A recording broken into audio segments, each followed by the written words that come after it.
Nginibingelele ekhaya lamaphupho. Uma umusha la ekhaya sicela ukuthi ushaye u-subscribe ukuze ngokulandelayo ungaphuthelwa uma sifaka ividiyo. Ukubaluleka-ke kokuthi u-subscribe senzela ukuthi uma ubuza umbuzo kwi-comment sithi masibuya nevidiyo eyimpendulo, i-notification izongena kumakhalekhukhwini wakho ebese ividiyo-ke uyayibona ngokushesha kanjalo. Kanti uma unga-subscribe-ile angeke uze ubone nhlobo ukuthi cha impendulo usuyitholile. Ngakho-ke uma unombuzo buza kwi-comment sizokwenzela ividiyo. Uyakwazi futhi ukusi-inbox-a lapha ku-TikTok usi-follow-we, inbox ucele inombolo ka-WhatsApp ozobuza njalo kuyona ekuseni uma-ke kukhona isibonakaliso obenaso. Nokubaluleka nje kokuthi-ke uwazi ukuthi ngabe lokho osuke ukuphuphile kubika ukuthini. Ake singene-ke kwelanamhlanje sikuchaza. Ake sikhulume-ke manje ngamaphupho athinta umsamo wakho.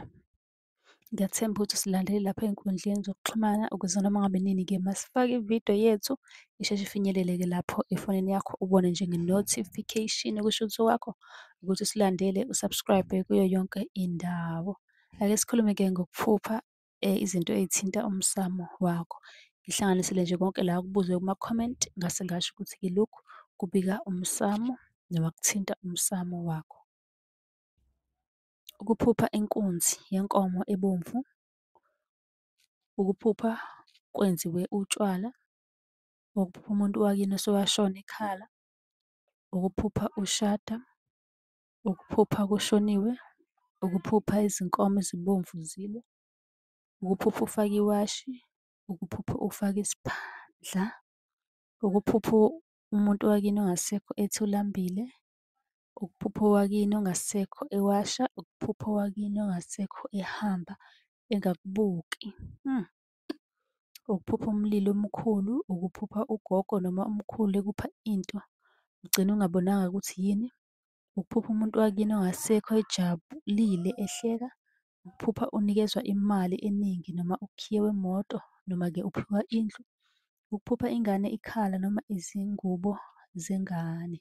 Onke-ke lawo maphupho athinta umsamo wakho. Ngiyathemba ukuthi-ke lo obuzile noma ngithi laba ababuzile bay'tholile iy'mpendulo ngokuhlukahlukana. Kanti-ke bengicela ukuthi-ke nihambe niyosibheka lapha ey'nkundleni zokuxhumana ku-TikTok and Facebook Sichaza amaphupho ukuze-ke ningaphuthelwa noma ngabe nini-ke sesifaka i-notification izongena efonini yakho. Kanti-ke uyakwazi ukusibhalela lapha ku-inbox ucele inombolo ka-WhatsApp ozosibuza kuyona-ke njalo ekuseni uma-ke khona umbuzo ovuke noma isibonakaliso ovuke naso.